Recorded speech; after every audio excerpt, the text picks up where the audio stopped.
คำสอนเชื่อรูปลักษณ์นั้นควรสังวรแม้อาจารย์สอนใช่ว่าเชื่อหมดเลย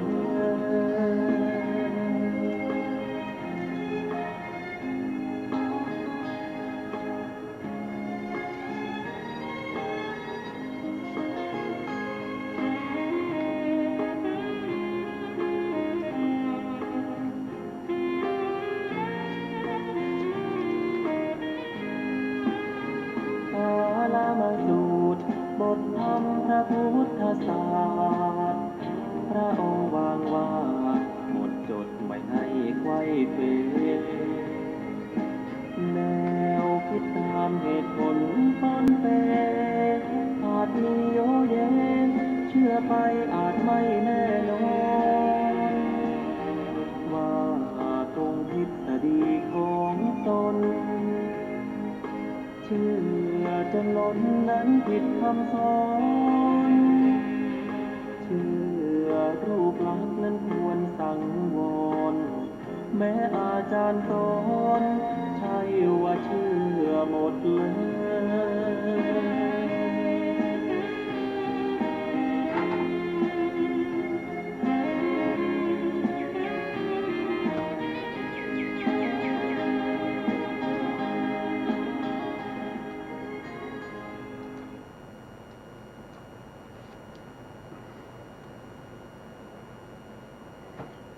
พุทธังสรณังคัจฉามิธัมมังสรณังคัจฉามิสังฆังสรณังคัจฉามิกราบนมัสการพระมหาเถระพระสังฆาธิการพระเถรานุเถระสวัสดีท่านผู้ฟังและผู้ชมทุกท่านกลับมาพบกับรายการศึกษาพระสัทธรรมเพื่อการพ้นทุกข์กับผมอาจารย์ประเสริฐและอาจารย์กันดาพีระวงศ์เราทั้งสองได้นำเอาพระไตรปิฎกอรรถกถาชุด91เล่มในทีฆนิกายศีลขันธวรรคในเล่มที่11นะครับมาศึกษาร่วมกับท่านผู้ฟังและผู้ชมนะครับตอนนี้เราศึกษาในเรื่องของอรรถกถาอัมพัทธสูตรครั้งนี้เป็นครั้งที่6นะครับผู้ที่มีพระไตรปิฎกชุด91เล่มก็สามารถที่จะนำมาศึกษาร่วมกับเราไปได้เลยครับแล้วการศึกษาพระธรรมคำสั่งสอนของพระพุทธเจ้านี้ก็เพื่อที่เราจะนำไปประพฤติปฏิบัติให้เกิดผลให้เห็นถึงความพ้นทุกข์นะครับสุดท้ายก็คือความพ้นทุกข์เข้าถึงพระนิพพานส่วนเรื่องของอัมพัทธมานพเนี่ยเราก็ศึกษามาหลายครั้งแล้วซึ่งอัมพัทธมานพเนี่ยเป็นสืบเชื้อสายมาจากตระกูลของความเป็นทาสนะครับแม่เขาเนี่ยเป็นทาสโดยโคตรนะครับเขาเรียกว่าเป็นเป็นการหายะโคตรนะครับซึ่งเป็นโคตรของพวกทาสแต่ก็ไม่เจียมตัวมีมานะสูงนะครับเวลาที่เข้าเฝ้าพระพุทธองค์ก็จะไม่ให้เกียรติด้วยการไม่ยกมือพนมมือมากราบไหว้เวลาพูดคุยก็จะเดินไปเดินมาแล้วก็พูดด้วยนะในขณะที่พระพุทธเจ้าเนี่ยท่านได้ประทับนั่งอยู่นะครับประทับนั่งอยู่แต่อัมพัทธมานพเนี่ยจะเดินไปเดินมาแล้วก็พูดคุยนะครับซึ่งเป็นการพูดคุยที่เสียมารยาทนะครับครั้งที่แล้วเนี่ยเราก็ได้พูดถึงวงของ วงตระกูลของอาพระเจ้าโอกากาลาชนะครับพระเจ้าโอกากาลาชนี้ท่านสืบเชื้อสายมาจากพระเจ้าสมุติราชนี้เป็นพระเจ้าจักรพรรดินะครับที่มีมาตั้งแต่ปฐมกาลนะก็คือจักรวาลนี้ถูกสร้างขึ้นมาใหม่ๆแล้วก็เป็นพระเจ้าจักรพรรดิองค์แรกของจักรวาลนี้นะสืบเชื้อสายมาจนถึงพระเจ้าโอกากาลาชนะครับโอกากาลาชนี้ก็เป็นปู่ของเจ้าชายสิทธัตถะนะครับเป็นปู่ของคือเป็นปู่ของเจ้าชายสิทธัตถะหรือพระพุทธเจ้าของเราในปัจจุบันก็เป็นพระพุทธเจ้านะครับมีเรื่องเล่ากันมาว่านะครับมีเรื่องเล่ากันมาว่าในสมัยที่พระเจ้าโอกาลาชเนี่ยครับมีพระมเหสีอยู่ถึง5 พระองค์ด้วยกันพระมเหสี5 พระองค์เนี่ยมีมเหสีองค์ใหญ่เนี่ยก็มีพระราชบุตรอยู่5 พระองค์แล้วก็องค์รองมาก็มีนะแล้วตอนหลังก็มาได้มเหสีองค์หนึ่งซึ่งเป็นสาวแล้วก็สวยนะแล้วก็มีพระราชโอรสนะมีพระราชโอรสขึ้นมานะมีพระราชโอรสขึ้นมานะก็ให้พรนะพระมเหสีองค์สุดท้ายท่านก็ขอพรก็เลยให้พรไปเขาก็ต้องการที่จะให้ลูกเขาเนี่ยขึ้นครองราชย์นะครับนั่นก็เป็นเรื่องขึ้นมาเพราะว่าพระราชบุตรองค์โตก็มีนะครับส่วนจะเป็นเรื่องอย่างไรนะครับเราก็จะได้ขออาจารย์กันดาท่านได้สาธยายให้พวกเราฟังนะครับว่าจะเป็นยังไงต่อไปนะครับอาจารย์พร้อมหรือยังครับถ้าพร้อมแล้วก็เชิญนะครับกราบนมัสการพระคุณเจ้าพระเถรานุเถระและสวัสดีท่านที่รับฟังและรับชมอยู่ทางบ้านนะคะอัตถกถาอัมภัททสูตรต่อจากคราวที่แล้วต่อมาพระราชาได้ทรงนำพระราชธิดาองค์อื่นที่ยังสาวสวยมาอภิเษกไว้ในตำแหน่งพระอัครมเหสีพระนางประสูติพระราชโอรสทรงพระนามว่าชันตุทีนั้นในวันที่5พระนางจึงประดับประดาพระโอรสนั้นแล้วทูลแสดงแด่พระราชาพระราชาทรงดีพระทัยได้พระราชทานพรแก่พระนางทรงปรึกษากับพระญาติทั้งหลายแล้วจึงทูลขอราชสมบัติให้แก่พระราชโอรสพระราชาทรงตวาดว่าแน่หญิงถอยเจ้าจงฉิดหายเสียเจ้าปรารถนาอันตรายให้แก่บุตรของเราพอรับตาคนพระนางก็ทูลให้พระราชาทรงยินดีบ่อยๆเข้าแล้วทูลคำเป็นต้นว่าข้าแต่พระมหาราชขึ้นชื่อว่าการตรัสคำเท็จหาสมควรไม่แล้วก็ทูลขออย่างนั้นแหละลำดับนั้นพระราชาจึงทรงรับสั่งให้เรียกพระราชโอรสทั้งหลายมาตรัสว่าแน่พ่อทั้งหลายเราเห็นชันตุกุมารน้องคนเล็กของพวกเจ้าจึงให้พรแก่แม่ของเขาโดยพลันนางก็อยากจะให้ลูกของเขาได้ราชสมบัติโดยไม่มีพวกเจ้าอยากได้ช้างมงคลม้ามงคลและรถมงคลมีประการเท่าใดจงนำช้างม้าและรถมีประมาณเท่านั้นหนีไปก่อนแล้วจึงกลับมาครองราชสมบัติเมื่อพ่อล่วงลับไปแล้วจึงส่งออกไปพร้อมกับอมาตย์8 คนราชโอรสเหล่านั้นร้องคร่ำครวญมีประการต่างๆกราบทูลว่าข้าแต่เสด็จพ่อขอพระองค์ได้ทรงโปรดยกโทษแก่พวกข้าพระองค์ด้วยเถิด แล้วก็ให้พระราชาและนางสนมกำนันของพระราชายกโทษให้ แล้วกราบทูลว่าพวกข้าพระองค์จะไปพร้อมกับพระเจ้าพี่ด้วย แล้วจึงทูลลาพระราชาออกไปพาเอาพระพี่นางไป มีพวกเสนาทั้งสี่เหล่าห้อมล้อมออกไปจากพระนคร พวกมนุษย์ทั้งหลายเป็นอันมากต่างพากันคิดว่า พระราชกุมารทั้งหลายจักมาครองราชสมบัติ เมื่อพระราชบิดาสวรรคตแล้วพวกเราจักไปรับใช้พระองค์ต่างพากันติดตามไปด้วย ในวันแรกมี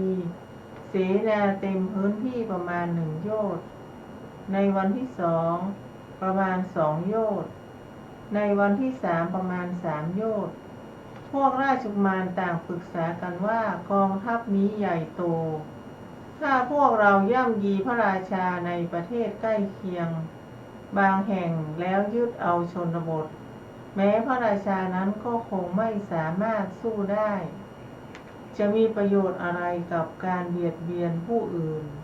ชมพูทวีปนี้ยังกว้างใหญ่พวกเราจะพากันสร้างเมืองในป่าแล้วก็เสด็จดำเนินมุ่งพระพักตร์ไปยังป่าหิมพานต์เสาะหาที่จะตั้งเมืองค่ะครับอันนี้ก็ถ้าพูดไปก็เป็นเรื่องปัญหาของใครนะครับก็ของพระราชาพระราชาเป็นผู้มีอำนาจนะครับเมื่อตัดคำไปแล้วว่าจะให้พรนะครับก็ไม่สามารถที่จะเปลี่ยนได้นะไม่สามารถที่จะเปลี่ยนได้เมื่อเขาขอราชสมบัติเนี่ยก็จำเป็นต้องให้ถึงแม้ไม่เต็มใจก็ไม่อยากจะขัดใจนะครับก็เลยเรียกพวกราชบุตรนะองค์โตมาแล้วก็กล่าวว่านะครับให้พระเจ้าเนี่ยนะครับออกไปสร้างบ้านท่านสร้างเมืองส่วนราชสมบัตินี้เราจะยกให้แก่ชันตุกุมารผู้เป็นน้องของพระเจ้าถ้าพ่อเสียไปแล้วพระเจ้าก็สามารถที่จะกลับมานะครับมาขึ้นครองราชย์ได้เมื่อเจ้าชายเหล่านั้นออกจากเมืองไปแล้วเนี่ยก็มีบุคคลที่ติดตามไปมากมายเพราะอะไรก็เพราะว่าเจ้าชายเหล่านั้นเขาเป็นบุคคลที่มีคุณธรรมมีเป็นผู้ที่ไม่เบียดเบียนใครเป็นผู้ที่มีจิตใจอบอ้อมอารีมีเมตตาต่อสรรพสัตว์ทั้งหลายนี่ก็เป็นบุญเป็นบุญของคนที่เขามีคุณงามความดีเนี่ยก็จะมีบุคคลที่ยอมเสียสละติดตามไป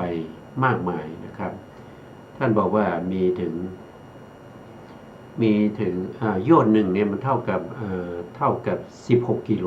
นะครับมีข้าราชบริวารที่ติดตามไปเนี่ยวันแรกเนี่ยมีระยะทางยาวถึง16 กิโลนะครับก็คือไม่มีที่ว่างเลยนะครับเรียงกันไปนะยาว16 กิโลวันที่2ก็ติดตามมาอีกโยชน์หนึ่งเป็นเท่าไหร่36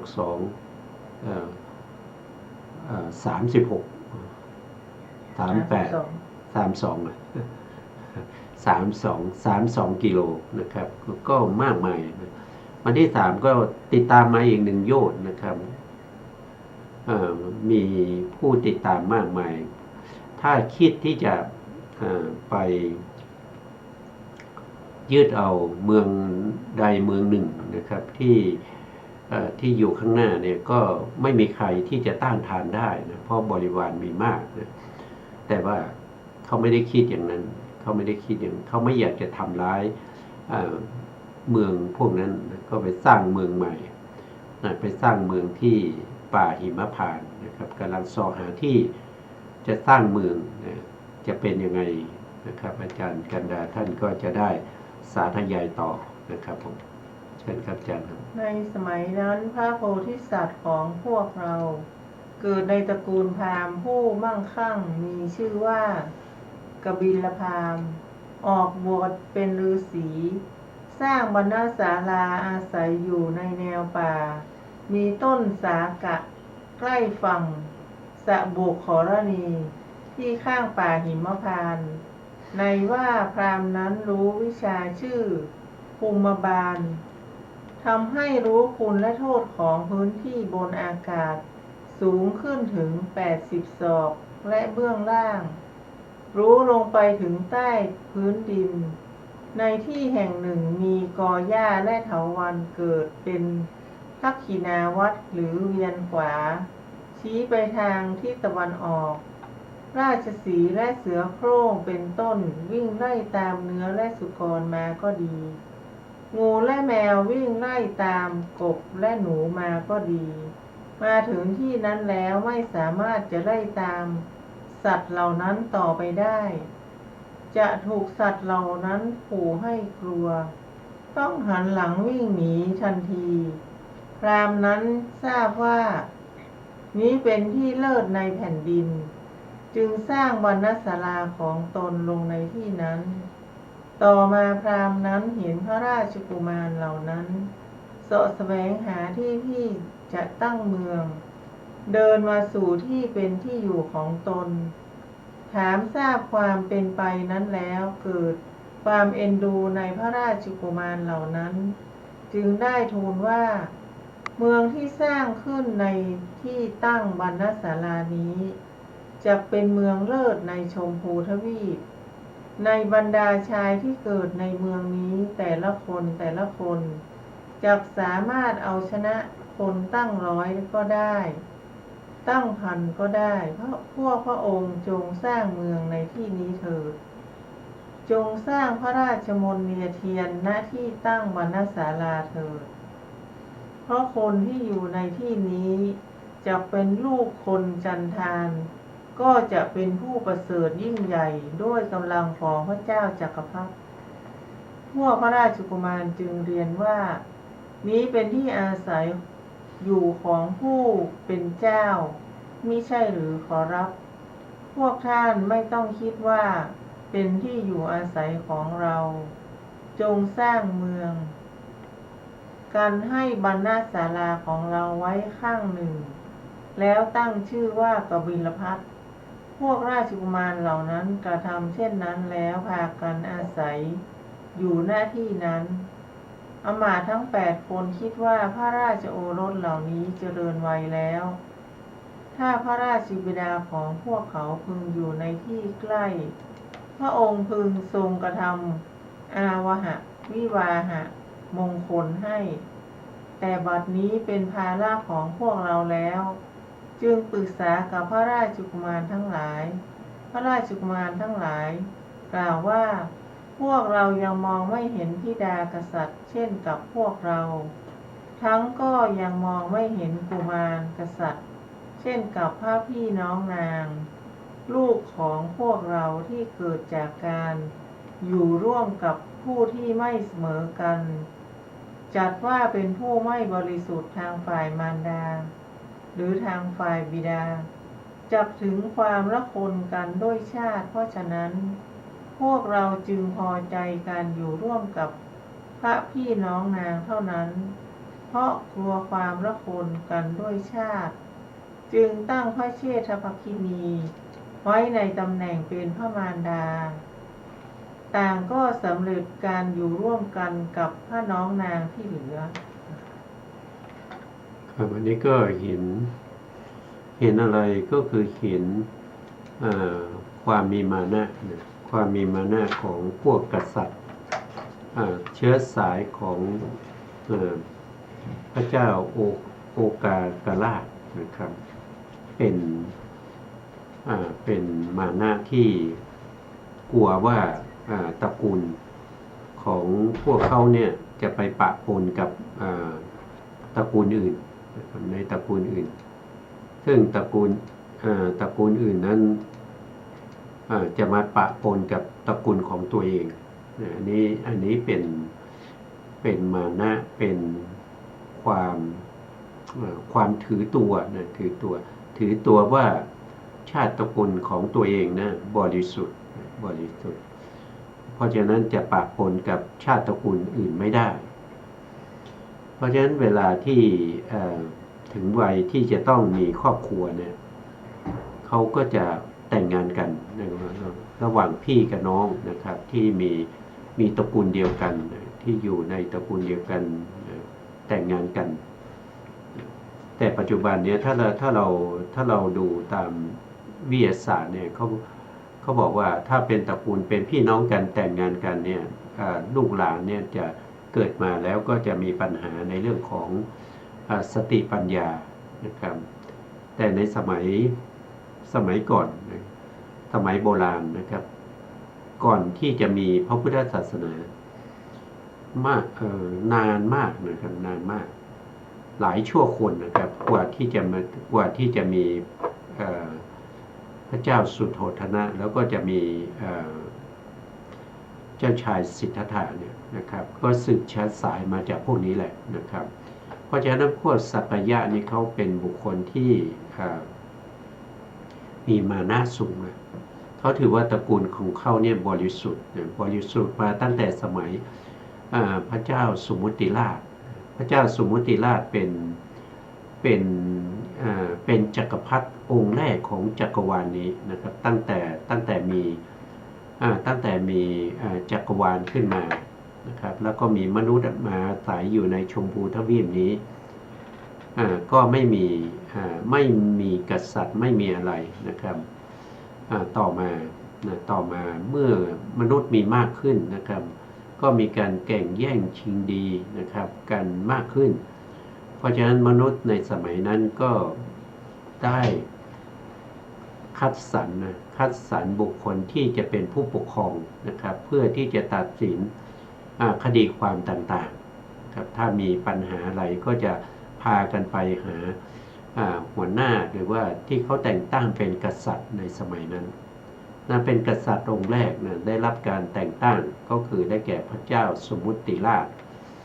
และพระเจ้าสมุติราชเนี่ยท่านเป็นผู้ที่ปกครองข้าราชบริวารทั้งหลายด้วยเมตตาธรรมเป็นกษัตริย์ที่ครองทวีปทั้ง4ไม่ว่าจะเป็นทวีปที่อยู่ทางทิศเหนือของภูเขาสิเนรุก็คืออุตรากุลุทวีปทวีปที่อยู่ทางทิศตะวันออกก็เรียกว่าบุพวิเทหทวีปที่อยู่ทางทิศตะวันตกของภูเขาสิเนรุก็เรียกว่าเป็นอัปปละโคยานทวีปนะครับทั้ง4ทวีปแล้วก็แต่ละทวีปเนี่ยจะมีทวีปที่เป็นบริวารอยู่ทวีปละประมาณ 2,000 ทวีปทั้งหมดนั้นก็ยอมสยบอยู่ในอานัตของพระเจ้าสมุติราชนะครับพระเจ้าสมุติราชนี่เป็นผู้ที่มีอำนาจนะครับเพราะว่าท่านเกิดมาเนี่ยมีอะไรก็คือมีมหาปุริลักษณะ32ประการนะครับตามที่เราเคยศึกษามาแล้วว่าฝ่าพระบาทนี่จะมีลายกงจักรนะครับมีลายกงจักรแล้วก็ลายฝ่าเท้าฝ่ามือเนี่ยจะเป็นลายแบบตารางนะครับแล้วก็มีส้นพระบาทยาวนะครับแล้วข้อพระบาทเนี่ยจะอยู่กลางพระบาทนะครับจะลอยจากกลางพระบาทขึ้นมาแล้วก็มีแข้งก็คือขาเนี่ยก็เหมือนกับขาของเนื้อทรายนะครับไม่เหมือนกับของผู้ชายนะเหมือนเนื้อทรายนะครับแล้วก็มีแผ่นหลังเนี่ยจะไม่มีรอยเว้านะครับเนื้อจะเต็มแล้วก็ฝ่าพระบาทก็ไม่เว้าไม่เว้าฝ่าพระบาทเนี่ยจะเนื้อก็จะเต็มเวลาจะเดินเนี่ยนะครับเวลาจะเหยียบลงไปนะการเหยียบลงไปของผู้ที่มีมหาปุริลักษณะ32ประการเนี่ยเขาจะวางเท้าได้เสมอไม่กดปลายไม่กดส้นนะครับเขาจะวางเท้าลงไปบนพื้น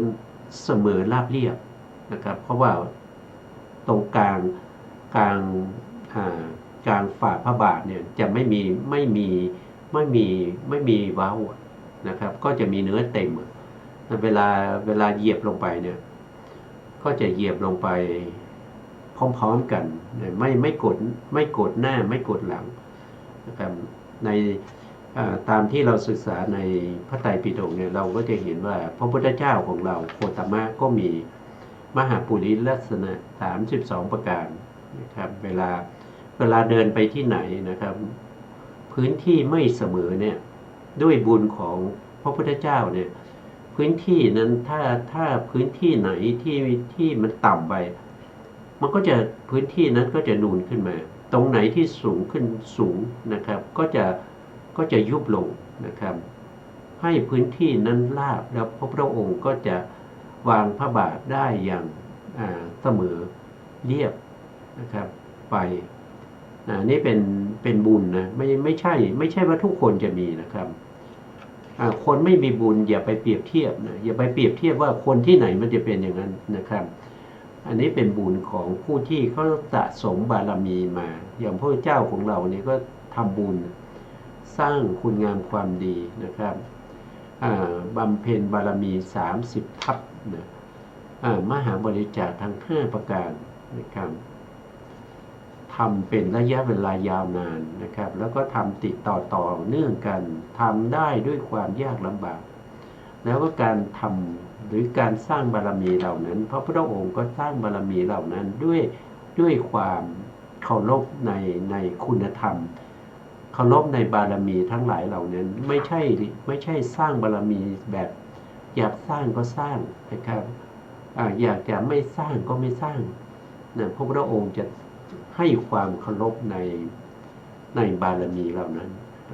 ผลก็ออกมาก็คือได้มาเป็นอะไรมหาปุริลักษณะ32ประการอนุพยัญชนะ80แล้วก็ถ้าครองเรือนก็จะได้เป็นพระเจ้าจักรพรรดิถ้าออกบวชก็ได้เป็นพระพุทธเจ้านะครับตามที่เราได้ศึกษามาอันนี้เป็นบุญของผู้ที่สร้างบารมีเต็มนะอย่างเราไม่เคยสร้างบารมีเราก็อย่าไปเรียนแบบนะ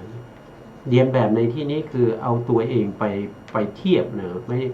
ถ้าเราเรียนแบบนะสร้างบุญบารมีอย่างนี้ดีนะครับสมควรแต่ว่าถ้าเอาตัวเราไปเทียบว่าเราไม่ได้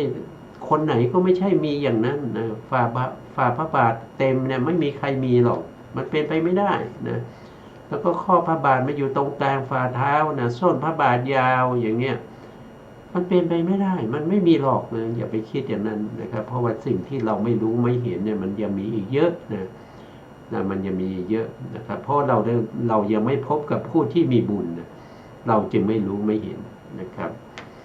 ก็มีผู้ที่มาพิสูจน์ในเรื่องนี้ก็มากมายนะครับแม้กระทั่งอัมพัทธมานพนี้ก็ได้มาพิสูจน์แล้วนะเป็นผู้ที่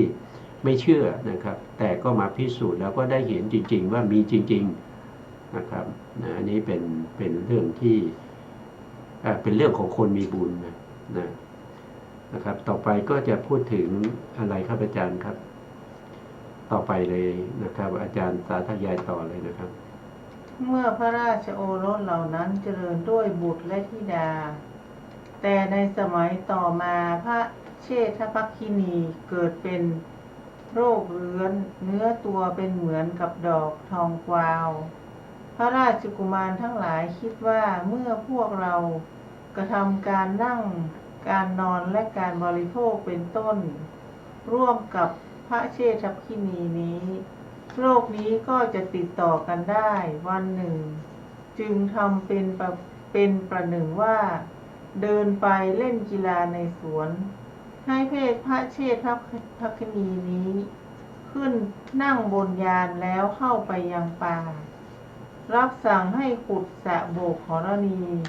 ในพื้นดินทำเป็นเสมือนเรือนให้พระนางเข้าไปในที่นั้นพร้อมทั้งของขบเคี้ยวของบริโภคปิดฝาด้านบนเอาเศษดินกลบแล้วกลับไปในสมัยนั้นพระเจ้ากรุงพาราณสีทรงพระนามว่ารามะทรงเป็นโรคเรื้อนพวกนางสนมกำนันใน และพวกนักแสดงละครต่างพากันรังเกียจเพราะความสังเวชใจนั้นจึงทรงมอบราชสมบัติให้แก่พระราชโอรสองค์ใหญ่ แล้วเสด็จเข้าป่าทรงเสวยรากไม้และผลไม้ในป่าในที่นั้น ต่อเวลาไม่นานนักก็หายพระโรค มีผิวพรรณประดุจทองคำเสด็จเที่ยวไปทางโน้นบ้างทางนี้บ้างทอดพระเนตรเห็นต้นไม้มีโพรงใหญ่ ทรงถากที่ให้กว้างประมาณ16 ศอก ในส่วนด้านในแห่งต้นไม้นั้น ติดประตูและหน้าต่างผูกบันไดไว้ ประทับอยู่หน้าที่นั้น พระองค์ทรงก่อไฟไว้ในกะโหลกรองรับฐาน ตอนกลางคืนทรงสดับเสียงร้องของสัตว์เหล่าสัตว์มีเนื้อและสุกรเป็นต้น บรรทมหลับไป พระองค์ทรงสังเกตว่าในที่โน้นราชสีห์ร้อง ในที่โน้นเสือโคร่งร้อง พอสว่างก็เสด็จไปที่นั้น ทรงเก็บเอาเนื้อที่เหลือเดนจะมาย่างเสวย ต่อมาวันหนึ่งในตอนใกล้รุ่งเมื่อพระองค์ทรงก่อไฟให้ลุกขึ้น แล้วประทับนั่งอยู่ เสือโคร่งเดินมาเพราะได้กลิ่นตัวพระราชธิดา จึงคุ้ยดินหน้าที่ตรงนั้นทำเป็นช่องว่างไว้ที่รอยแยก พระนางทอดพระเนตรเห็นเสือโคร่งทางช่องนั้นทรงกลัว จึงส่งเสียงร้องดังลั่น พระเจ้ากรุงพาราณสีทรงสดับเสียงนั้น ทรงสังเกตได้ว่านี้เป็นเสียงสตรี จึงเสด็จไปหน้าที่นั้นแต่เช้าเทียวตรัสถามว่าใครอยู่ในที่นี้ พระนางตอบว่าผู้หญิง นายเธอมีชาติเป็นอะไร ฉันเป็นธิดาของพระเจ้าโอกากะมหาราช เธอจงออกมาเถิดไม่สามารถออกไปได้นายเพราะเหตุไร ฉันเป็นโรคผิวหนัง พระเจ้ากรุงพาราณสีตรัสถามความเป็นมาทุกประการแล้ว ให้พระนางผู้ไม่ยอมออกมาเพราะขัตติยมานะ ทราบว่าพระองค์ก็เป็นกษัตริย์ ว่าแม้เราก็เป็นกษัตริย์ จึงทรงพาดบันไดลงไป ทรงฉุดขึ้นมาพาไปยังที่ประทับของพระองค์ พระราชทานยาที่พระองค์เสวยนั่นแหละ ต่อมาไม่นานนักทรงกระทำให้พระนางหายจากพระโรค มีผิวพรรณประดุจทองคำได้ จึงทรงอยู่ร่วมกับพระนาง การอยู่ร่วมกันครั้งแรกนั้นนั่นเองพระนางก็ทรงครรภ์ประสูติพระโอรส2 พระองค์ แล้วก็ประสูติอีกถึง16 ครั้ง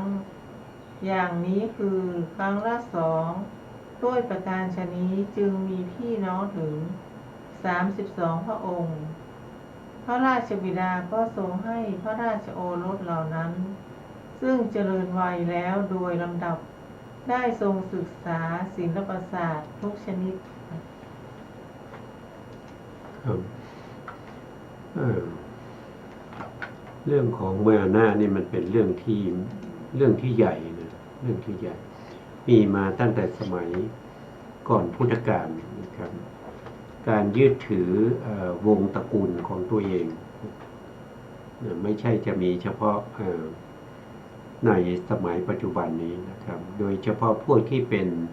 สืบเชื้อสายกันมาเป็นสักยะนะเป็นสักยะวงของสักยะเนี่ยเขาจะมีเขาจะหยิ่งหรือว่าเย่อหยิ่งในวงตระกูลเพราะเขาถือว่าวงตระกูลเขาเนี่ยบริสุทธิ์มาตั้งแต่สมัยพระเจ้าสมมุติราชนะครับไม่มีตระกูลอื่นมาปะปนนะครับสืบทอดกันมาจนไม่รู้นับไม่ได้ว่ามีมากี่รุ่นกี่ยุคนะครับยาวนานนะแล้วพระเจ้าโอกาลาชเนี่ยที่เราได้ฟังเนี่ยก็มีด้วยกันหลายองค์นะครับชื่อเดียวกันเนี่ยนะไม่ใช่จะมีองค์เดียวนะแล้วก็สืบเชื้อสายมาจากพระเจ้าสมมุติราชจนมาถึงเป็นตระกูลของ พวกสักยะวงศ์นะครับสืบทอดมาจนถึงพระพุทธเจ้าคือพระโพธิสัตว์สิทธัตถะนั่นเองเราศึกษาแล้วเราก็ท่านก็ยึดถือในวงตระกูลของพวกที่เป็นกษัตริย์นี้มายาวนานจากการศึกษาเราก็เห็นถึงมานะนี่เป็นเจตสิกดวงหนึ่งเป็นเจตสิกดวงหนึ่งที่ธรรมชาติที่เย่อหยิ่งธรรมชาติที่เย่อหยิ่งแล้วก็เป็นธรรมชาติที่ยกตนข่มผู้อื่นเป็นสภาพที่ไม่ดีเป็นสภาพที่เป็นอกุศลแล้วมานะนี่เป็นสภาพธรรมเนี่ยที่จะถูกประหารได้เนี่ยประหารให้หมดไปเรียกว่าเป็นสมุเฉทประหารเนี่ยต้องถึงอรหันตมรรคนะครับอรหันตมรรคถึงจะกำจัดมานะได้นะแม้กระทั่งเป็นพระอนาคามีนะครับก็ยังมีมานะอยู่นะอย่างพระเจ้ามหานามะนะพระเจ้ามหานามะนี้ท่านเป็นพี่ชายของพระเจ้าเป็นพี่ชายของพระอนุรุทธะนะอนุรุทธะนี่เป็นพระอรหันต์เป็นพระอรหันต์พระเจ้ามหานามะเนี่ยเป็นผู้ที่ครองราชย์ต่อจากพระเจ้าสุโธทนะเพราะพระเจ้าสุโธทนะเนี่ยมีบุตรก็คือพระเจ้าสิทธัตถะใช่ไหมเมื่อสิทธัตถะออกบวชนะครับก็มีหลานอยู่นะแล้วก็จะหวังจะให้หลานเนี่ยนะครับคือพระราหุลเนี่ยครองราชย์สุดท้ายพระราหุลก็ไปบวชเป็นสามเณรนะครับบวชเป็นสามเณรแล้วเนี่ยก็ไม่มีใครที่จะมาสืบตระกูลนะครับเพราะว่าน้องชายต่างมารดาของพระพุทธเจ้าพระนันทะเนี่ยพระนันทะนี่ก็ไปบวชนะพระนันทะก็ไปบวชแล้วก็เป็นพระอรหันต์กันหมดพวกนี้นะครับก็เหลือแต่ลูกชายของน้องนะก็คือพระมหานามะนะมหานามะก็ได้เป็นกษัตริย์นะเมื่อพระมหานามะเนี่ยได้เป็นกษัตริย์แล้วเนี่ยพระพุทธองค์ก็เสด็จกรุงกบิลพัสดุเนี่ยก็ไปแสดงธรรมท่านก็ได้โสดาบันแล้วต่อมานะครับต่อมาภายหลังท่านก็ได้สกทาคามีแล้วก็ได้ถึงอนาคามีแล้วก็จากนั้นก็พระเจ้าเปรตที่โกศลพระเจ้าเปรตที่โกศลเนี่ยก็เป็นบุคคลที่อยากจะเป็นบุคคลที่คุ้นเคยกับพระพุทธองค์นะครับก็เลยปรึกษากับพวกอมาตย์ว่าเราจะทำยังไงนะครับเราจะได้เป็นบุคคลที่คุ้นเคยกับพระพุทธเจ้าอมาตย์ทั้งหลายก็ให้คำปรึกษาว่าถ้าอยากจะคุ้นเคยกับพระพุทธเจ้าเนี่ยก็จะต้องเป็นญาติของพระพุทธเจ้าแล้วจะเป็นได้ยังไงก็ไม่ยากก็ไปขอลูกสาวของกษัตริย์กรุงกบิลพัสดุนะครับเป็นเชื้อพระวงศ์ของพระเจ้ามหานามะเอามาเป็นมเหสีนะครับพอมาเป็นมเหสีพระองค์ก็จะเป็นพระญาติกับพระพุทธเจ้านะครับ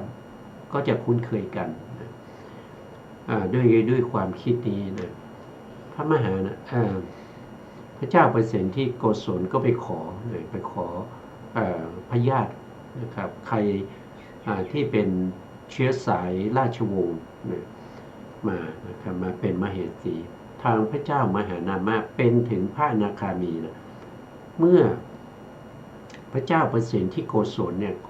มีศาลขอลูกสาวมาเพื่อจะไปเป็นมเหสีเนี่ยก็คิดหนักว่าเราจะทำยังไงนะครับไม่ให้เชื้อสายของพระเจ้าเปรตที่โกศลเนี่ยมาปะปนกับเชื้อสายของเราคิด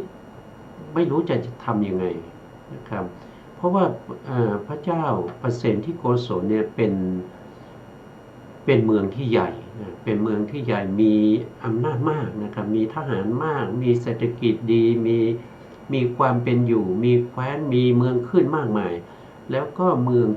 กบิลพัสเนี่ยก็ยังเป็นเมืองขึ้นของกรุงสาวัตถีนะถึงขนาดนั้นยังคิดมากไม่อยากให้นะแล้วก็ประชุมกันระหว่างราชวงศ์ของมหานามะเนี่ยมาประชุมกันแล้วก็ตกลงกันได้ว่าโอ้มหานามะเมื่อก่อนเนี่ยนะครับก็มีนางทาสคนหนึ่งนะครับได้เสียกับพระมหานามพระเจ้านามะนะพระเจ้ามหานามะนะแล้วก็มีธิดาองค์หนึ่งนะครับธิดานั้นก็เกิดมีพ่อเป็นกษัตริย์แต่มีแม่เป็นทาสนะก็เลยตกลงกันว่าถ้าอย่างนั้นส่งนางไปนะก็เลยปกปิดฐานะนะครับว่าเป็นลูกกษัตริย์นะเป็นเชื้อสายของสักยะนะก็ส่งไปให้พระเจ้าเปรตเสนที่โกศลพระเจ้าเปรตเสนที่โกศลก็แต่งตั้งไว้เป็นมเหสีแล้วก็ได้บุตรมา1 คนนะก็เป็นบุตรท่านก็จะเป็นพระเจ้าวิทูทพะนะพระเจ้าวิทูทพะตอนหลังจะเป็นพระเจ้าวิทูทพะนะครับเมื่อได้มาแล้วนะครับแล้วก็อภิเษกเป็นมเหสีแล้วก็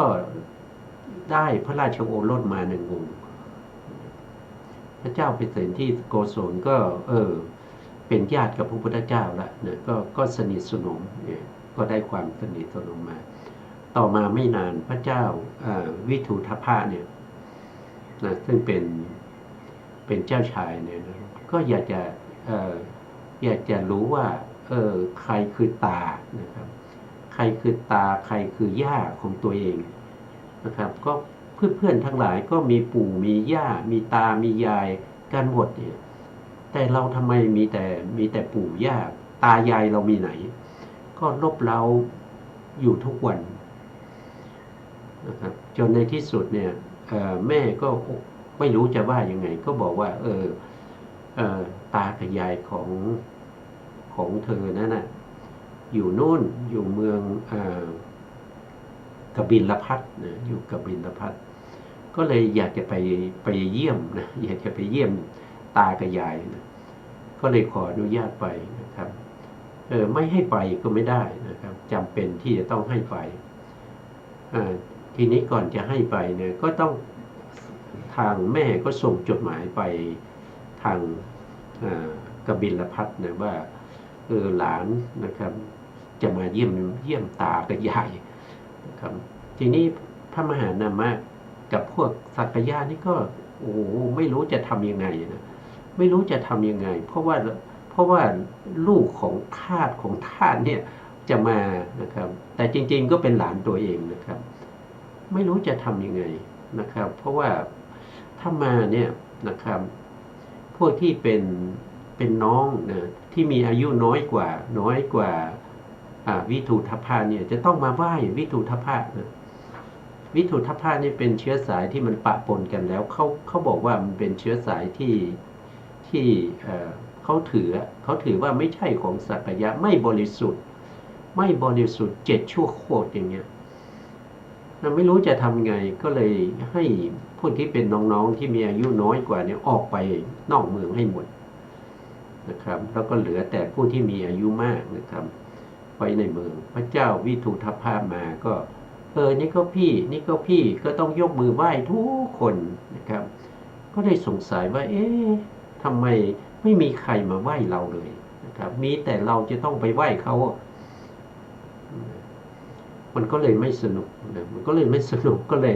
ลยอยู่ไม่นานก็กลับนะอยู่ไม่นานก็กลับทีนี้กลับเนี่ยก็จะมีปัญหาว่ามีทหารคู่ใจของพระเจ้าวิทูทพะเนี่ยลืมกระบี่นะครับไว้ที่ประทับก็เลยขออนุญาตกลับไปเอาพอกลับไปเอาเนี่ยก็ไปเห็นสิ่งที่ไม่ควรเห็นนั่นก็คือพวกพญาติทั้งหลายเนี่ยนะครับเอาตังเอาเก้าอี้เอาที่ตังเตียงอะไรทั้งหมดนะขนมาแล้วก็มาทำอะไรก็น้ำนมเนี่ยมาล้างนะครับแล้วก็บ่นอยู่ว่ามาทำไมนะครับมาแล้ว มีปัญหาแต่คุณไม่บริสุทธิ์อย่างนั้นอย่างนี้นะทหารที่กลับไปเอาของเนี่ยได้ยินก็ถามว่ามันเป็นยังไงก็เลยรู้ว่าแม่ของพระเจ้าวิทูธพาเนี่ยมันไม่บริสุทธิ์นะครับเป็นลูกของทาสกับกษัตริย์นะครับก็เลย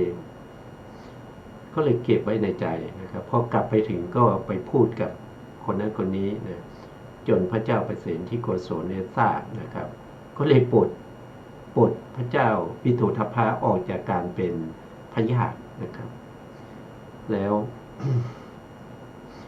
ไปเข้าเฝ้าพระพุทธองค์พระพุทธองค์ก็บอกว่านะครับจะไปถือสาอะไรนะครับจะไปถือสาอะไรกับพวกนั้นมันไม่ใช่ความบริสุทธิ์มันไม่ใช่บริสุทธิ์มาแต่กำเนิดนะความบริสุทธิ์มันต้องประพฤติปฏิบัติประพฤติปฏิบัติในคุณธรรมทั้งหลายนะถึงจะบริสุทธิ์ไม่ใช่บริสุทธิ์มาจากวงตระกูลนะครับเมื่อฟังธรรมพระพุทธองค์แล้วก็กลับไปตั้งพระเจ้าวิทูธพะให้อยู่ในตำแหน่งเดิมนะครับก็อยู่มาไม่นานนะครับอยู่มาไม่นานก็มีปัญหาว่าพระเจ้าเปรตที่โกศลเนี่ยมีสหายคู่ใจอยู่คนหนึ่งนะครับก็คือพันธุละนะพันธุละนี่เป็นสหายที่เรียนหนังสือมาด้วยกันนะครับเรียนหนังสือมาด้วยกันแล้วก็พันธุละนี่เป็นผู้ที่เป็นอมาตย์เป็นแม่ทัพที่มีความสามารถนะครับนะก็เลยมีคนยุยงว่าพันธุละเนี่ยจะก่อกบฏพระเจ้าเปรตที่โกศลนี่ก็หูเบานะครับไปเชื่อแล้วก็จับเอาพันธุละแล้วก็ลูกชายทั้งหมดมาประหารชีวิตหมดทีนี้พันธุละนี่เขาก็มีหลานอยู่คนหนึ่งนะครับทีนี้ประหารทหารแล้วก็แม่ทัพแล้วเนี่ยพระเจ้าเปรตที่โกศลก็มาคิดได้ตอนหลังว่าโอ้ไม่น่าเลยเข้าใจผิดมาทำอย่างนี้นะครับก็เลยเอาหลานของพันธุละเนี่ยมาแต่งตั้งให้เป็นอมาตย์ที่ได้หลานของพันธุละนี่ก็ผูกใจเจ็บนะว่ามาทำอะไรกับลุงของเรามาฆ่าลุงเราได้ยังไงนะก็เลยเจ็บอยู่นั่นแหละนะอยู่มาวันหนึ่งได้โอกาสนะพระเจ้าเปรตที่โกศลออกไปนอกเมืองนะครับแล้วก็จะไปเข้าเฝ้าพระพุทธเจ้านะครับก็เลยเอาเครื่องทรงทั้งหลายเนี่ยถอดออกฝากไว้ที่หลานของพันธุละนะเพราะว่าไม่ควรจะส่งเครื่องกษัตริย์แล้วก็ตากษัตริย์ทั้งหลายเนี่ยไปเฝ้าพระพุทธเจ้าไม่ดีนะครับก็เข้าไปแต่ตัวเปล่าทีนี้หลานของพันธุละได้โอกาสนะครับก็เอาเครื่องทั้งหมดเนี่ยไปถวายแก่พระเจ้าวิทูธพะนะวิทูธพะก็ได้เครื่องตาตั้งอะไรทั้งหมดเนี่ยมาก็เลยตั้งตัวเป็นกษัตริย์นะตั้งตัวเป็นกษัตริย์ปิดประตูเมืองนะครับไม่ให้พระเจ้าเปรตที่โกศลเข้ามานะไม่ให้พระเจ้าเปรตที่โกศลเข้าเมืองพระเจ้าเปรตที่โกศลไม่สามารถเข้าเมืองได้นะก็เลยไปขอความช่วยเหลือจากพระเจ้าอาชาติศัตรูเพราะพระเจ้าอาชาติศัตรูเป็นหลานของพระเจ้าเปรตที่โกศลเพราะว่าแม่ของพระเจ้าอาชาติศัตรูเนี่ยเป็นน้องสาวของพระเจ้า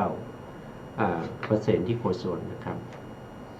ก็ไปถึงก็มันค่ำแล้วมันมืดแล้วนะครับเขาปิดประตูเมืองไม่สามารถเข้าได้ก็นอนอยู่นอกเมืองศาลานะครับคืนนั้นอากาศมันเย็นนะพออากาศมันเย็นนะพระเจ้าเปรตที่โกศลก็สวรรคตนะครับอยู่นอกเมืองนะตอนเช้ามานะครับชาวเมืองก็เห็นนะครับแล้วพระเจ้าชาติศัตรูก็ชาปนกิจศพนะเรียบร้อยส่วนพระเจ้าวิทูธพะเนี่ยเขามีความเจ็บแค้นพวกสักยะนะเจ็บแค้นพวกสักยะมาดูถูกนะว่าตัวเองนี้เป็นลูกทาสนะเพราะฉะนั้นเนี่ย เขาก็คิดที่จะไปแก้แค้นพระพุทธองค์ก็รู้นะพระพุทธองค์รู้พระเจ้าวิทูธพะก็ยกทัพไปพระพุทธองค์ก็ไปนั่งอยู่ประทับนั่งอยู่ที่ใต้ต้นไม้ที่ไม่มีใบนะต้นไม้นั้นไม่มีใบมีแต่กิ่งนะครับแล้วประทับอยู่ที่โคนต้นไม้นะพระเจ้าวิทูธพะยกทัพไปนะครับเห็นพระพุทธเจ้าก็ลงจากช้างเข้าไปกราบนะแล้วก็นิมนต์พระพุทธเจ้าให้ไปนั่งต้นไม้ที่มีใบพระเจ้าก็ตรัสว่านะครับต้นนี้ถึงไม่มีใบแต่ก็มีความสนิทสนมเหมือนกับญาตินะต้นอื่นเนี่ยถึงจะมีใบมากนะครับมันก็ไม่ใช่ญาติของเรานะพอตัดแค่นี้นะพระเจ้าวิทูธพะก็ยกทัพกลับนะครับเพราะว่ารู้ว่าพระพุทธเจ้ารู้แล้วว่าจะไปทำอะไรอยู่มาวิทูธพะก็เจ็บใจอีกนะนึกถึงก็เจ็บใจนะเพราะว่ามีอะไรมีการนึกถึงบ่อยๆนะครับก็เลยเตรียมทัพไปอีกนะครั้งที่สองพระพุทธองค์ก็รู้ก็ไปนั่งอยู่ที่เดิมนะครับเป็นทางที่ต้องผ่านไปทางนี้นะวิทูธพะเห็นพระพุทธองค์ก็ยกทัพกลับนะพอครั้งที่สามจะไปอีกนะพระพุทธเจ้าก็ตรวจสอบดูว่านี่มันเป็นเรื่องอะไรก็ไปเห็นนะครับไปเห็นกรรมที่พวกสักยะเนี่ยไปทำไว้นะไปทำอะไรไว้ก็คือไปเขาเรียกว่าอะไรไปทำให้สัตว์น้ำเนี่ยเอายาพิษเนี่ยไปโรยในน้ำนะครับทำให้ปลาเนี่ยตายมากมายนะเพราะสักยะพวกนี้อดีตเนี่ยเคยเอายาพิษเนี่ยไปลงน้ำแล้วก็ทำให้สัตว์น้ำได้ตายมากมายกรรมอันนั้นกำลังจะให้ผลนะเมื่อพระพุทธองค์เห็นอย่างนี้เนี่ยครั้งที่สามพระพุทธองค์ไม่ไปเพราะว่าถึงไปห้ามไม่ได้นะเพราะว่ากรรมเนี่ยกำลังจะให้ผลนะครับแม้แต่พระพุทธองค์ก็ห้ามไม่ได้นะเมื่อพระเจ้าวิทูธพะยกทัพไปครั้งที่สามก็ไม่พบพระพุทธเจ้าก็เข้าไปทำสงครามกับพวกสักยะก็ตัวเองเป็นอะไรเป็นเมืองที่ใหญ่มีทหารมากกว่าแล้วก็สักยะทั้งหมด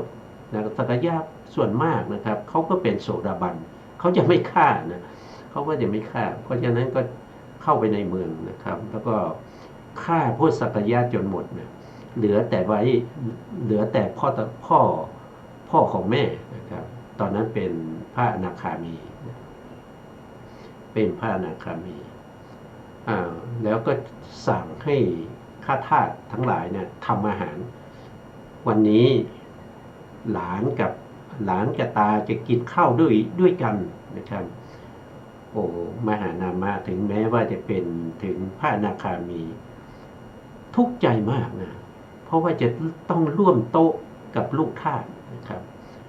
เนี่ยเราจะเห็นได้ว่าไอ้มานะเนี่ยมันร้ายแรงนะครับ